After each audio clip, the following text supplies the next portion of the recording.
অনেক দিন পরে মাঠে আজকে কলা কেটেছে আর সেখান থেকে বাদাল সংগ্রহ করে নিয়ে এসেছি। যেটা আমার স্বামীর সাথে ঘটেছে। আমার স্বামীটাকে কিন্তু দেখে বোঝা যায় না সে একজন এত বড় একটা রোগে আক্রান্ত। আমরা যদি এত বড় একটা বিপদে না পড়তাম তাহলে কখনোই ভিডিও জগতে আসতাম না। ভিডিওটি শেয়ার করে অবশ্যই পাশে থাকবেন। আসসালামু আলাইকুম বন্ধুরা, সবাই কেমন আছেন? আশা করছি সকলে অনেক ভালো আছেন। আলহামদুলিল্লাহ, আমিও ভালো আছি। অনেকদিন পর মাঠ থেকে ভাদাল নিয়ে এসেছি আর এখন তো মাঠে ভাদাল পাওয়াও যায় না।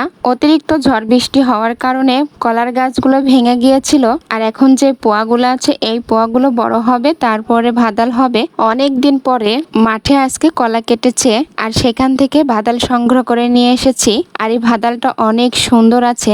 ভাদালটা দেখে ভাজি খেতে অনেক ইচ্ছা করলো আর আমার ছেলেটা ভাদাল ভাজিটা খেতে অনেক পছন্দ করে। আর এই ভাদালটা পাতলা পাতলা করে কেটে নিচ্ছি।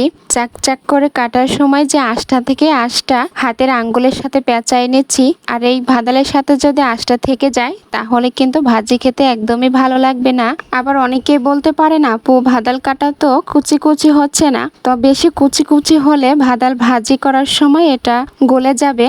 ভাদালটা মোটা করে কেটে ভাজি করলে বেশি স্বাদ লাগে। ভাদালটা কাটা হয়ে গেছে, এখন আলুটাও কেটে নিচ্ছি। আর কাটার সময় দেখি আলুর ভিতরে নষ্ট হয়ে গেছে। আলুটা কিন্তু উপরে দেখতে কিন্তু একদমই বোঝা যাচ্ছিল না যে এটা নষ্ট আছে ভিতরে। ঠিক মানুষের জীবনে কিন্তু এরকমের হয়, যেটা আমার স্বামীর সাথে ঘটেছে। আমার স্বামীটাকে কিন্তু দেখে বোঝা যায় না সে একজন এত বড় একটা রোগে আক্রান্ত।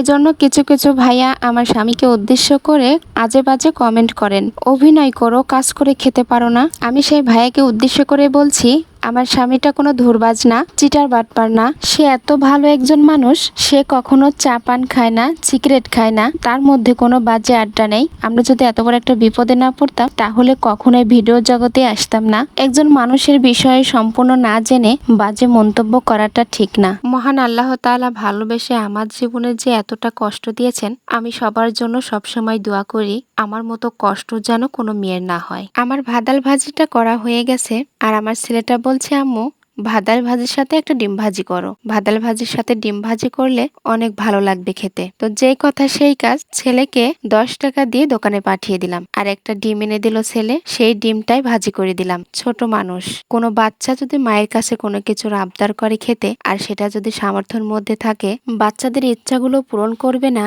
এমন কোনো বাবা মা এই পৃথিবীতে নেই। আর যখন বড় ধরনের আবদার করে তখন সেটা পূরণ করতে পারে না। ছেলেটাকে বুঝিয়ে বললে সে আমাদের কষ্টটা বোঝে। আমার রান্নাটা হয়ে গেছে, সবাই একসাথে বসে খাওয়া দাওয়া করব। আর এই জন্য আমি সবার জন্য প্লেটে ভাতগুলো বেড়ে নিলাম। ছেলেটাও ভাত খাওয়ার জন্য বসে আছে। এরকম ভাদাল ভাজির সাথে ডিম ভাজি দিয়ে ভাত খেতে কারা পছন্দ করেন কমেন্টে বলবেন। ভিডিওটি শেয়ার করে অবশ্যই পাশে থাকবেন।